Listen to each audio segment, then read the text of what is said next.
أعوذ بالله من الشيطان الرجيم. بسم الله الرحمن الرحيم. ومن يهاجر في سبيل الله يجد في الأرض مراغما كثيرا وسعة ومن يخرج من بيته مهاجرا إلى الله ورسوله ثم يدركه الموت فقد وقع أجره على الله وكان الله غفورا رحيما. وإذا ضربتم في الأرض فليس عليكم جناح أن تقصروا من الصلاة إن خفتم أن يفتنكم الذين كفروا إن الكافرين كانوا لكم عدوا مبينا. وإذا كنت فيهم فأقمت لهم الصلاة فلتقم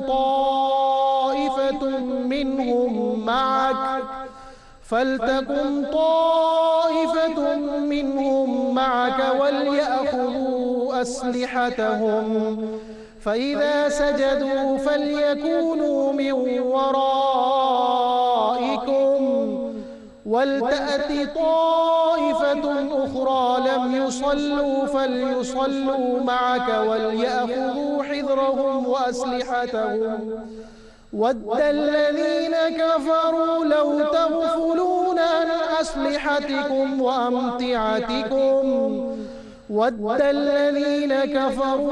تغفلون عن أسلحتكم وأمتعتكم فيميلون عليكم ميلة واحدة ولا جناح عليكم إن كان بكم أذى من مطر أو كنتم مرضى أن تضعوا أسلحتكم وخذوا حذركم إن الله أعد للكافرين عذابا مهينا.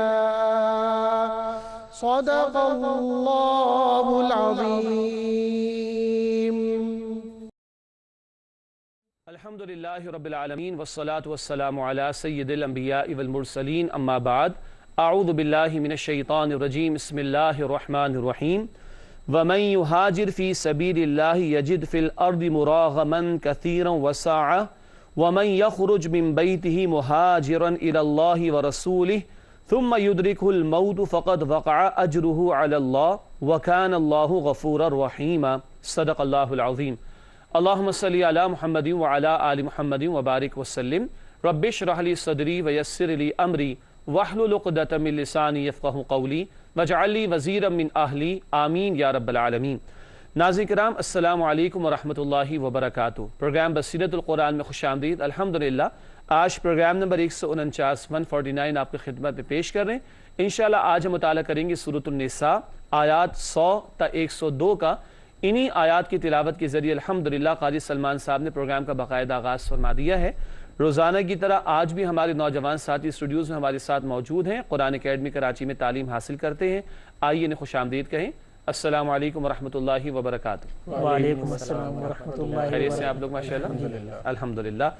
ناظرین کرام سب کی یاد دہانی اور ترغیب و تشویق کے لیے نبی اکرم صلی اللہ علیہ وسلم کا مبارک فرمان آئیے قرآن سیکھیں. فرمان نبوی صلی اللہ علیہ وسلم جس نے اس قرآن کریم کی طرف دعوت دی اسے سیدھے راستے کی ہدایت عطا کر دی گئی. جامع ترمذی کی روایت ہے. ایک طویل حدیث کا ہم روزانہ ایک حصہ پڑھ رہے تھے. آج یہ اس کا آخری حصہ ہے, آخری جملہ اس مبارک فرمان کا کہ جس نے اس قرآن کریم کی طرف دعوت دی اسے سیدھے راستے کی ہدایت عطا کر دی گئی. اللہ تعالی ہمیں بھی قرآن کی طرف دعوت دینے والوں اور بلانے والوں میں شامل فرمائے تاکہ ہماری ہدایت کا بھی سامان ہوتا چلا جائے. ناظرین کرام بات کو آگے بڑھاتے ہیں اور آج کی زیر مطالعہ آیات کا ترجمہ کرتے ہیں. سورۃ النساء آیات 100 تا 102 کا ترجمہ پیش خدمت ہے. ارشاد ہوا اور جو ہجرت کرے گا اللہ کی راہ میں وہ پائے گا زمین میں پناہ کے لیے بڑی جگہ اور وسعت. اور جو نکلا اپنے گھر سے ہجرت کرنے اللہ اور اس کے رسول صلی اللہ علیہ وسلم کی طرف پھر آ پکڑا اسے موت نے تو ثابت ہو گیا اس کا اجر اللہ کے ہاں اور اللہ بہت بخشنے والا ہمیشہ رحم فرمانے والا ہے. اور جب تم سفر کرو زمین میں تو تم پر کچھ حرج نہیں کہ تم کچھ کمی کر لو نماز میں، اگر تم خوف رکھتے ہو کہ ستائیں گے تمہیں کافر، بے شک کافر تو تمہارے کھلے دشمن ہیں۔ اور اے نبی صلی اللہ علیہ وسلم، جب آپ ان کے درمیان موجود ہوں پھر آپ ان کے لیے قائم کر رہے ہوں حالت جنگ میں نماز، تو چاہیے کہ ان میں سے ایک جماعت آپ کے ساتھ کھڑی ہو اور وہ اپنے پاس رکھیں اپنے ہتھیار، پھر جب وہ سجدہ کر چکیں تو وہ پیچھے ہٹ جائیں اور آ جائے دوسری جماعت جس نے نماز ادا نہیں کی، پھر وہ آپ کے ساتھ نماز پڑھ لے اور وہ اپنے پاس رکھیں اپنی ڈھالیں اور ہتھیار۔ چاہتے ہیں کافر کہ تم غافل ہو جاؤ اپنے اسلحے اور اپنے ساز و سامان سے تو وہ تم پر ٹوٹ پڑیں ایک ہی بار، البتہ تم پر کوئی حرج نہیں ہے اگر تمہیں تکلیف ہو بارش کی وجہ سے یا تم ہو بیمار کہ تم رکھ دو اپنے ہتھیار، لیکن اپنی ڈھالیں پکڑے رہو، بے شک اللہ نے تیار کر رکھا ہے کافروں کے لیے رسوا کرنے والا عذاب۔ ناظرین کرام، یہ ترجمہ سورۃ النساء آیات 100 تا 102 کا۔ بات کو آگے بڑھاتے ہیں اور ربط آیات کی طرف چلتے ہیں۔ پچھلی آیات اور آج کی زیر مطالعہ آیات کا باہمی تعلق، اس سے ہم ربط آیات کے تحت سمجھتے ہیں۔ آئیے دیکھتے ہیں، پہلی بات اسکرین پر لکھی ہے ربط آیات کے حوالے سے۔ گزشتہ آیت میں کمزور اور مجبور مسلمانوں کے ہجرت نہ کرنے کے قصور پر معافی کا اعلان تھا، کیونکہ وہ معذور تھے، بوڑھے ہیں، بچے ہیں اور ان کے پاس اسباب بھی نہیں تھے، تو ان کا قصور تو معافی کا اعلان ہو گیا۔ اب کیا ہے؟ اب ہجرت کی برکات کا بیان ہے، جو تو ہجرت کرے گا اس کے لیے کیا برکات ہیں، ان کا ذکر آج کی نشست میں آئے گا انشاءاللہ تعالی۔ ناظرین کرام، ربط آیات کے بعد تعارف کا سیگمنٹ ہوتا ہے۔ جن باتوں کو تفصیل سے آگے ہم تشریح میں سمجھیں گے ان کا مختصر ایک جائزہ شروع میں پیش کیا جاتا ہے تعارف کے ذیل میں۔ 3 باتیں آئیے انہیں سمجھتے ہیں۔ سب سے پہلی بات اسکرین پر آپ پڑھ سکتے ہیں، لکھا ہے اللہ کی راہ میں ہجرت کی اہمیت و فضیلت کا بیان۔ ذکر آئے گا آگے چل کر کیا اس کی اہمیت اور فضیلت ہے ہجرت کی۔ دوسری بات نماز قصر کا حکم، حالت سفر میں نماز قصر کی جاتی ہے، اس کی تفصیل آئے گی انشاءاللہ۔ اور آخری بات تعارف کے ذیل میں ہے صلاۃ الخوف کا حکم، خوف و دشمن کا، تو اس وقت نماز کی کیا کیفیت ہوگی اس کا تذکرہ بھی آئے گا انشاءاللہ آج کی نشست میں۔ ناظرین کرام، تعارف کے بعد تجزیے کا بیان، ہر آیت کا کیا عنوان ہوتا ہے، کیا بات اس میں زیر بحث آتی ہے، اس پر مختصراً بات ہوتی ہے تجزیے کے ذیل میں۔ سورۃ النساء آیات 100 تا 102 کا تجزیہ۔ سب سے پہلے سورۃ النساء آیت نمبر 7 کی ترغیب اور اس کا اجر و ثواب بھی سمجھیں گے اس آیت کے ذیل میں انشاءاللہ۔ سورۃ النساء آیت نمبر 101، دوران سفر نماز میں قصر کرنے کا حکم، قصر نماز یہ الفاظ ہم سنتے بھی ہیں، اس کا تذکرہ آئے گا انشاءاللہ۔ اور آخری آیت آج کی زیر مطالعہ آیت میں سے سورہ نساء آیت نمبر 102، حالت جنگ میں نماز کا حکم یا خوف کے موقع پر نماز کا تذکرہ، اس کا بیان آئے گا انشاءاللہ تعالی۔ ناظرین کرام، الحمدللہ زیر مطالعہ آیات کا ترجمہ، ربط آیات، تعارف اور تجزیے کا بیان مکمل ہوا۔ اب آگے بڑھتے ہیں اور ایک ایک آیت کا ترجمہ اور تشریح سمجھنے کی کوشش کرتے ہیں۔ سب سے پہلے سورۃ النساء آیت نمبر 100، رب العالمین کی طرف سے ارشاد ہوا وَمَن يُهَاجِرْ فِي سَبِيلِ اللَّهِ يَجِدْ فِي الْأَرْضِ مُرَاغَمًا كَثِيرًا وَسَعَةً وَمَن يَخْرُجْ مِن بَيْتِهِ مُهَاجِرًا إِلَى اللَّهِ وَرَسُولِهِ ثُمَّ يُدْرِكْهُ الْمَوْتُ فَقَدْ وَقَعَ أَجْرُهُ عَلَى اللَّهِ وَكَانَ اللَّهُ غَفُورًا رَحِيمًا۔ سورۃ النساء آیت نمبر 100 ہے، آئیے کرتے اس کا ترجمہ۔ ارشاد ہوا اور جو ہجرت کرے گا اللہ کی راہ میں وہ پائے گا زمین میں پناہ کے لیے بڑی جگہ اور وسعت، اور جو نکلا اپنے گھر سے ہجرت کرنے اللہ اور اس کے رسول صلی اللہ علیہ وسلم کی طرف، پھر آ پکڑا اسے موت نے تو ثابت ہو گیا اس کا اجر اللہ کے ہاں، اور اللہ بہت بخشنے والا ہمیشہ رحم فرمانے والا ہے۔ ناظرین کرام، یہ ہوا ترجمہ سورۃ النساء آیت نمبر 100 کا۔ آئیے تشریح کی طرف چلتے ہیں، ہجرت کی اہمیت اور برکات کا بیان۔ پہلی بات تشریح میں آپ اسکرین پر دیکھ سکتے ہیں، لکھی ہے اللہ کی راہ میں ہجرت کرنے والوں کے لیے بشارت۔ بشارت کا مطلب ہوتا ہے خوشخبری، گڈ نیوز انگلش میں کہا جائے گا۔ آگے لکھا ہے ہجرت کا مقصد نمبر 1، مسلمان کفار کے تشدد سے آزاد ہو کر اپنے اسلامی شعائر آزادی کے ساتھ بجا لا سکیں۔ اگر ایک خطہ زمین میں زمین تنگ کر دی گئی ہو، زندگی اجیرن کر دی گئی ہو، تو کسی ایسے علاقے میں بندہ مومن چلا جائے جہاں دین پر عمل اور دین کے نفاذ کی جد و جہد کرنا ممکن ہو۔ تو پہلی بات ہجرت کے مقاصد میں سے مسلمان کفار کے تشدد سے آزاد ہو کر اپنے اسلامی شعائر آزادی کے ساتھ بجا لا سکیں۔ شعائر کا لفظ آ گیا، یہ جمع شعیرہ کی، کس کی؟ شعیرہ۔ اور اس سے مراد وہ شے جس سے کچھ یاد آ جائے. شعائر اللہ اللہ کی نشانیوں کو کہا جائے گا. شعائر اللہ اللہ کی نشانیوں کو کہا جائے گا. جیسے بیت اللہ اللہ کی نشانیوں میں سے ایک نشانی, قرآن حکیم اللہ کی نشانیوں میں سے ایک نشانی, تو یہ بیت اللہ ہے, قرآن حکیم ہے, یہ شعائر اللہ میں سے اللہ کی نشانیوں میں سے ہیں. تو پہلی بات کفار کے تشدد سے آزادی ملے اور اسلامی شعائر آزادی کے ساتھ بجا لا سکے مسلمان, یہ ایک ہجرت کا مقصد ہوتا ہے. دوسرا مقصد مدینہ کی طرف ہجرت کر کے مسلمانوں کی اجتماعی قوت میں مددگار ثابت ہوں.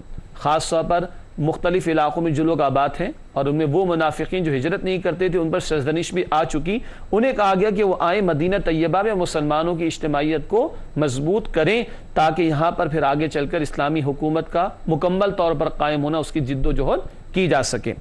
اس کے بعد بشارتوں کے حوالے سے لکھا ہے ہجرت کرنے والوں کے لیے زمین میں وسعت اور نعمتیں رکھ دی گئی ہیں. ساری زمین اللہ کی ہے, اگر ایک علاقے میں مشکلات تو اللہ دوسرے میں وسعتیں پیدا فرمانے پر قادر ہے. اللہ چاہے تو اسی علاقے میں پیدا فرما دے, مگر اللہ ایمان والوں کا امتحان بھی لیتا ہے, پھر وہ اس امتحان سے گزرتے تو اللہ انہیں وسعتیں عطا فرماتا ہے, برکتیں عطا فرماتا ہے. آخری بات لکھی ہے اس آیت کی تشریح کے ذیل میں, ہجرت کے نتیجے میں تمام ممکنہ تکالیف کو دور فرمانے کا وعدہ عطا کیا گیا ہے. کیا مطلب؟ اللہ سبحانہ و تعالی کثرت بھی عطا فرمائے گا مال و اسباب کی, اور وسعتیں بھی عطا فرمائے گا, اور تمام تکالیف کو دور فرما دے گا. ایک اور بات بتائی گئی کہ جو اپنے گھر سے نکلا ہجرت کے لیے, پھر اسے موت بھی آ جائے تو اس کا اجر اللہ کے ہاں محفوظ ہو گیا. کیا مطلب؟ کوئی مکہ سے نکل پڑا اور ہجرت کرتے کرتے جانا ہے اسے مدینہ طیبہ, نہ پہنچ سکا, راستے میں اگر بالفرض انتقال ہو جائے تو گارنٹی دی گئی اللہ کی طرف سے کہ اس کا اجر اللہ کے ہاں محفوظ. اور ہم تو حدیث جانتے ہیں نا, انما الاعمال بالنیات, عمل کے شروع ہونے سے پہلے جب نیت کر لی گئی تو اجر کا میٹر وہیں سے شروع ہو جاتا ہے. اللہ تعالیٰ اپنی راہ میں ہمیں ہجرت کی توفیق عطا فرمائے. اور ناظرین کرام, آپ کو یاد ہوگا پچھلے پروگرام میں سوال کے جواب میں ذکر کیا گیا تھا, ہجرت ایک ہے روزانہ, وہ ہے گناہوں کو چھوڑ دینا, اور ایک ہجرت وہ ہوتی جب گھر بار کو بھی چھوڑنا پڑتا ہے. روزمرہ کے معمولات میں ہجرت کر سکیں گے تو کسی بڑے موقع پر بھی ہجرت کرنا ہمارے لیے آسان ہوگا انشاءاللہ تعالی. ناظرین کرام, اس کے بعد سورۃ النساء آیت نمبر 101 ہے, آئیے اس کا مطالعہ شروع کریں. رب العالمین کی طرف سے ارشاد ہوا وَإِذَا ضَرَبْتُمْ فِي الْأَرْضِ فَلَيْسَ عَلَيْكُمْ جُنَاحٌ أَن تَقْصُرُوا مِنَ الصَّلَاةِ إِنْ خِفْتُمْ أَن يَفْتِنَكُمُ الَّذِينَ كَفَرُوا إِنَّ الْكَافِرِينَ كَانُوا لَكُمْ عَدُوًّا مُبِينًا. سورۃ النساء آیت نمبر 101 ہے, آئیے کرتے ہیں اس کا ترجمہ. ارشاد ہوا رب العالمین کی جانب سے, اور جب تم سفر کرو زمین میں تو تم پر کچھ حرج نہیں کہ تم کچھ کمی کر لو نماز میں, اگر تم خوف رکھتے ہو کہ ستائیں گے تمہیں کافر, بے شک کافر تو تمہارے کھلے دشمن ہیں. ناظرین کرام, یہ ہوا ترجمہ سورۃ النساء آیت نمبر 101 کا. آئیے بات کو آگے بڑھائیں اور اس آیت کی تشریح کی طرف چلتے ہیں. سب سے پہلی بات تشریح میں لکھی گئی ہے, اسکرین پر آپ دیکھ سکتے ہیں, دوران سفر نماز قصر کرنے کے حکم کا بیان. قصر کا مطلب ہوتا ہے چھوٹا کرنا, قصر کا مطلب چھوٹا کرنا, ٹھیک ہے. تو دوران سفر نماز قصر کرنے کے حکم کا بیان. کیا مطلب؟ آگے لکھا ہے قصر نماز سے مراد 4 رکعت والی فرض نمازوں میں 2 رکعتوں کی تخفیف ہے. تخفیف کا مطلب کم کر دینا, ہلکا کر دینا. قصر نماز سے مراد 4 رکعت والی فرض نمازوں میں 2 رکعتوں کی تخفیف ہے. یعنی ظہر, عصر اور عشاء کی فرض رکعتیں کتنی ہیں؟ 4. تو 4 کے بجائے کتنی ادا کی جائیں گی؟ 2 ادا کی جائیں گی. یہ فرض رکعتوں کی بات کی جا رہی ہے. باقی سنتیں کوئی ادا کرنا چاہے گا اور وقت ہے اس کے پاس تو وہ پوری ادا کرے گا. اور ایک اور بات, نبی اکرم صلی اللہ علیہ وسلم جب سفر کی حالت میں ہوتے تو سنتیں چھوڑ دیا کرتے تھے, مگر فجر کی 2 سنتیں اور عشاء کے وتر کبھی نہیں چھوڑتے تھے. ہاں, بندہ سیٹل ہو گیا اور سارے کام کاج کر رہے ہیں, اور اگر وہ سنتیں ادا کرنا چاہے تو ادا کر سکتا ہے, لیکن فرض کی 4 کتنی ہو جائیں گی؟ 2. لیکن اگر وہ سنتیں ادا کرے گا تو وہ پوری ادا کرنی ہوں گی اسے. اگلی بات لکھی ہے, یہاں حکم جنگ کے سفر کے لیے ہے جس میں دشمن سے خطرہ ہو. آیت سے تو یہی محسوس ہو رہا ہے کہ خطرہ ہو تو پھر کیا کر لو, نماز میں قصر کر لو. 4 رکعت والی جو فرض رکعتیں ہیں وہ کتنی ہو جائیں گی؟ 2 ہو جائیں گی. لیکن اگلی بات بہت توجہ سے سنیے گا, لکھا ہے تاہم احادیث مبارکہ کی روشنی میں ہر طرح کے سفر میں جس کی معینہ مسافت اور مدت مقرر ہے قصر نماز کا حکم ہے. دوبارہ پڑھ رہا ہوں, تفصیل دوبارہ دیکھیے گا. تام احادیث مبارکہ کی روشنی میں ہر طرح کے سفر میں جس کی معینہ مسافت اور مدت مقرر ہے قصر نماز کا حکم ہے۔ مختلف فقہا نے مختلف اعتبارات سے مسافت یعنی ڈسٹنس بھی بتایا اور دنوں کی قید بھی لگائی۔ احناف کے ہاں جیسے عام طور پر مسئلہ بیان کیا جاتا ہے کہ 81 کلومیٹر کم و بیش بنتا ہے اور 15 دن کی مسافت، اگر اس سے کم ہے 15 دن سے کم ہے تب تو وہ مسافر ہوگا، اور 15 دن سے زیادہ اگر اس کے قیام کا ارادہ ہوگا تو پھر وہ مقیم ہو جائے گا، وہ پوری نماز ادا کرے گا۔ تو بہرحال مسافر کے لیے مدت کا تعین اور دنوں کا بھی تعین کیا گیا ہے۔ ان مسائل کے لیے ہمیں تفاسیر کی طرف رجوع کرنا چاہیے اور فقہا سے معلوم کرنا چاہیے۔ فقہا سے کیسے معلوم کریں گے؟ جو فقہا نے مسائل مرتب کر دیے ان سے تفصیلات جان سکتے ہیں۔ آگے ایک اور اہم بات ناظرین کرام نوٹ کیجئے گا، اللہ نے مہربانی جو فرمائی اس کی وضاحت اللہ کے نبی نے عطا فرمائی صلی اللہ علیہ وسلم۔ فرمان رسول صلی اللہ علیہ وسلم، یہ اللہ کی طرف سے تمہارے لیے صدقہ ہے، اس صدقے کو قبول کرو۔ کیا صدقہ ہے؟ 4 کی 2 ہو جانا، یہ کس کی طرف سے صدقہ ہے؟ اللہ کی طرف سے، اور یہ صدقہ ہمیں بتا رہے ہیں کون؟ نبی اکرم صلی اللہ علیہ وسلم۔ تو اللہ نے سہولت دی تو سہولت اختیار کر لینی چاہیے۔ آخری بات اس آیت کی تشریح میں لکھی گئی ہے، دشمنوں سے ہر حال میں بچاؤ کی تدابیر اختیار کرنے کی تلقین۔ اللہ نے تو نماز میں بھی تخفیف فرما دی، گویا ایک اور اعتبار سے کہ کوئی دشمن کا معاملہ آ جائے گا، جنگی حالات آ جائیں گے، ایسے معاملات میں انسان اپنے بچاؤ کی تدابیر کا اہتمام کرے، یہ بھی ہمارے دین کی تعلیم ہے۔ ناظرین کرام الحمدللہ اس آیت کا بیان مکمل ہوا، آیت نمبر 101 کا۔ اگلی آیت میں تفصیل ہے جس کا مطالعہ کریں گے ایک وقفے کے بعد، امید ہے آپ ہمارے ساتھ رہیں گے انشاءاللہ۔ السلام علیکم ورحمۃ اللہ وبرکاتہ۔ ناظرین کرام پروگرام بصیرت القرآن میں خوش آمدید۔ آج ہم مطالعہ کر رہے ہیں سورۃ النساء آیات 100 تا 102 کا۔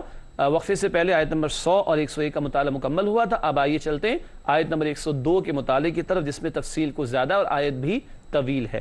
رب العالمین کی طرف سے ارشاد ہوا، وَإِذَا كُنْتَ فِيهِمْ فَأَقَمْتَ لَهُمُ الصَّلَاةَ فَلْتَقُمْ طَائِفَةٌ مِّنْهُمْ مَعَكَ وَلْيَأْخُذُوا أَسْلِحَتَهُمْ فَإِذَا سَجَدُوا فَلْيَكُونُوا مِنْ وَرَائِكُمْ وَلْتَأْتِ طَائِفَةٌ أُخْرَى لَمْ يُصَلُّوا فَلْيُصَلُّوا مَعَكَ وَلْيَأْخُذُوا حِذْرَهُمْ وَأَسْلِحَتَهُمْ وَدَّ الَّذِينَ كَفَرُوا لَوْ تَغْفُلُونَ عَنْ أَسْلِحَتِكُمْ وَأَمْتِعَتِكُمْ فَيَمِيلُونَ عَلَيْكُمْ مَيْلَةً وَاحِدَةً وَلَا جُنَاحَ عَلَيْكُمْ إِنْ كَانَ بِكُمْ أَذًى مِّن مَطَرٍ أَوْ كُنْتُمْ مَرْضَىٰ أَن تَضَعُوا أَسْلِحَتَكُمْ وَخُذُوا حِذْرَكُمْ إِنَّ اللَّهَ أَعَدَّ لِلْكَافِرِينَ عَذَابًا مُهِينًا۔ سورۃ النساء آیت نمبر 102 ہے۔ آیت بھی ناظرین کرام طویل ہے، ترجمہ بھی طویل ہوگا، آئیے ترجمہ سمجھتے ہیں۔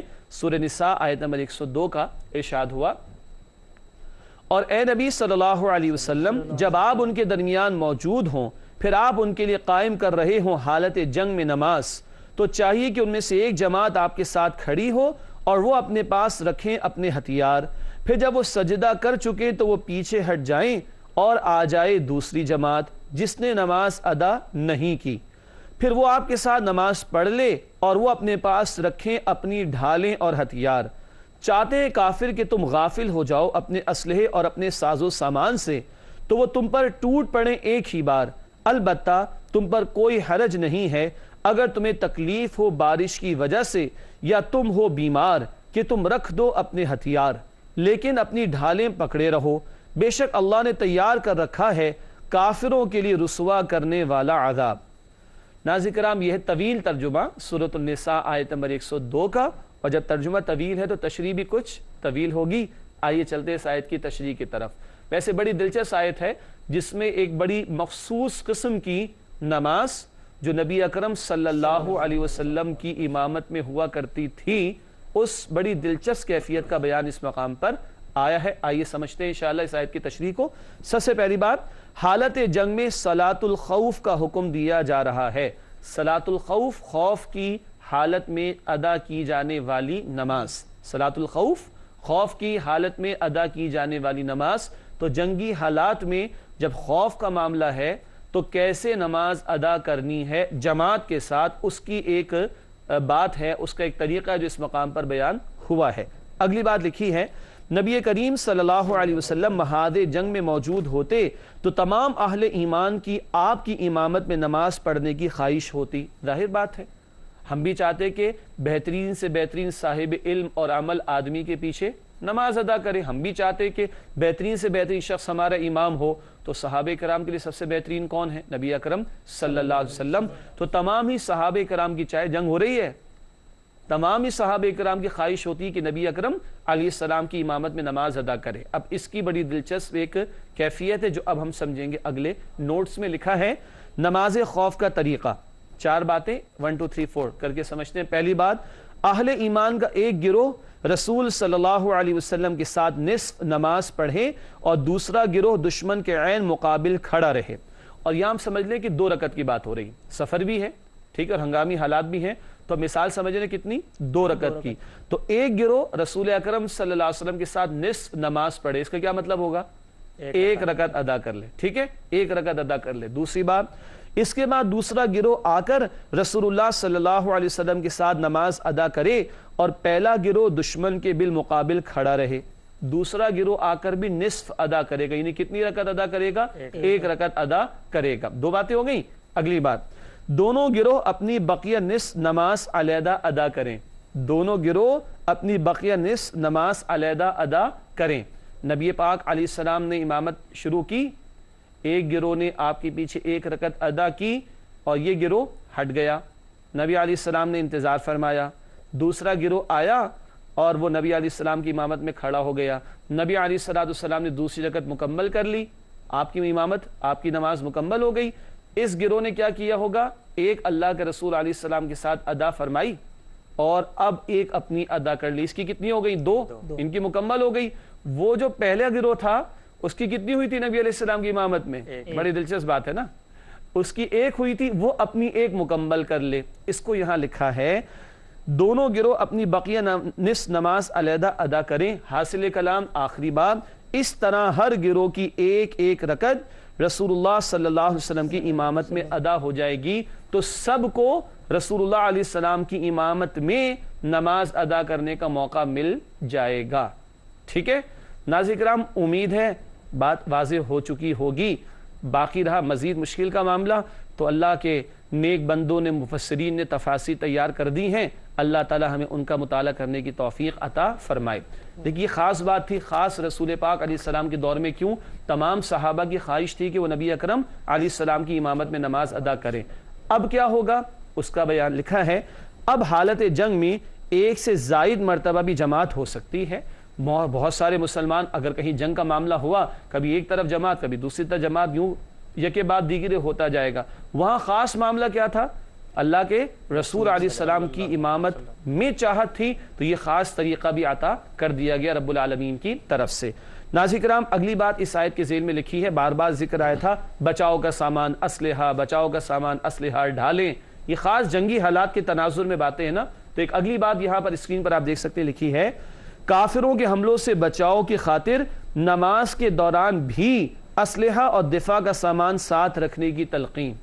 جنگی حالات ہے نا, کہیں سے بھی حملہ ہو سکتا ہے, تو دوران نماز بھی بچاؤ کا سامان, آج ہو سکتا ہے کوئی بلٹ پروف جیکٹ ہو, کوئی مشین گن ہو, ایٹسیٹرا, جو بھی آج کے ہتھیار ہوں گے اسلحے کے طور پر یا دفاع کے طور پر, وہ سب ساتھ رکھے جائیں گے دوران نماز بھی. کیوں؟ جنگی حالات ہیں تو ڈیفنس اور دفاع اہم اور ضروری ہے. یہ نماز کے دوران بھی تلقین کی جا رہی کہ اپنا اسلحہ اور اپنا دفاع کا سامان ساتھ رکھو. ناظرین کرام, تشریح ختم نہیں ہوئی ہے, ترجمہ تفصیل طلب تھا اور تشریح بھی تفصیل طلب ہے. اگلی بات, اب یہ بتایا جا رہا ہے کہ جو اسلحہ وغیرہ ساتھ رکھنا ہے اس میں کوئی تخفیف بھی ہے کہ رکھ دیں نیچے اور اتار دیں, الگ کہیں رکھ دیں.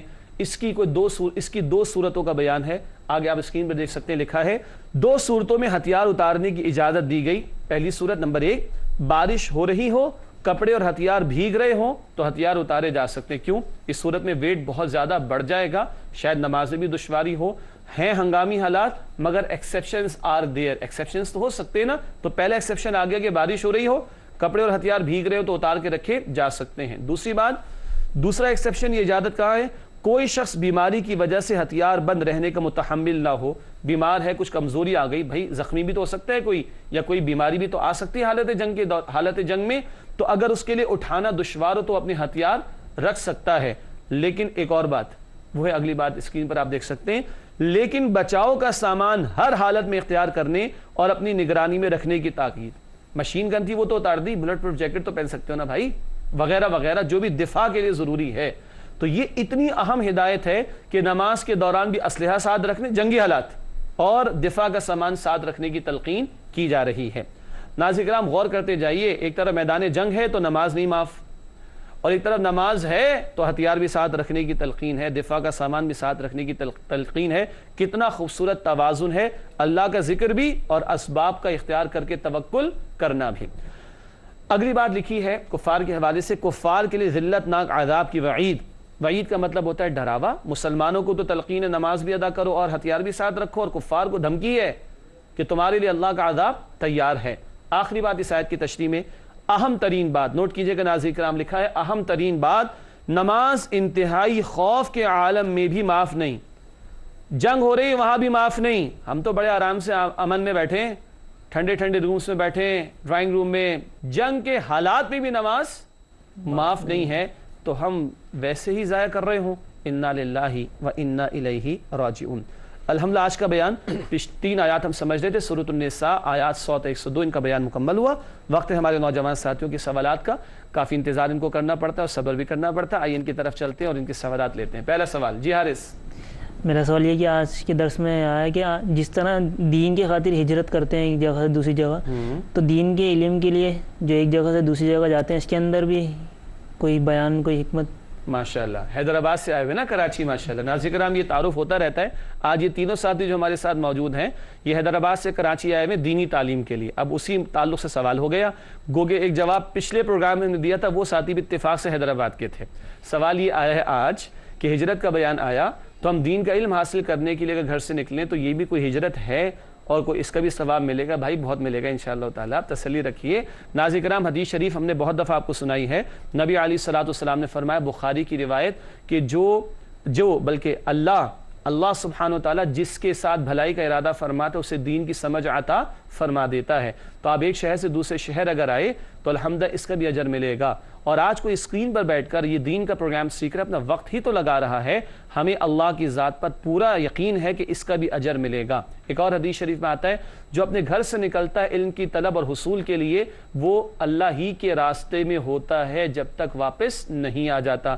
ایک حدیث میں آئے کہ جو علم کے کسی راستے پر چلتا ہے، علم کے حصول کے کسی راستے پر چلتا ہے، اللہ تعالیٰ اس کے لیے جنت کے راستے کو آسان فرما دیتا ہے. اور ہجرت کے تعلق سے تھا تو کچھ چھوڑنا پڑتا ہے نا، تو گھر کو چھوڑا اور کاروبار کو چھوڑا یا نوکری کو چھوڑا یا دنیاوی ایجوکیشن کو کچھ عرصے کے لیے چھوڑا.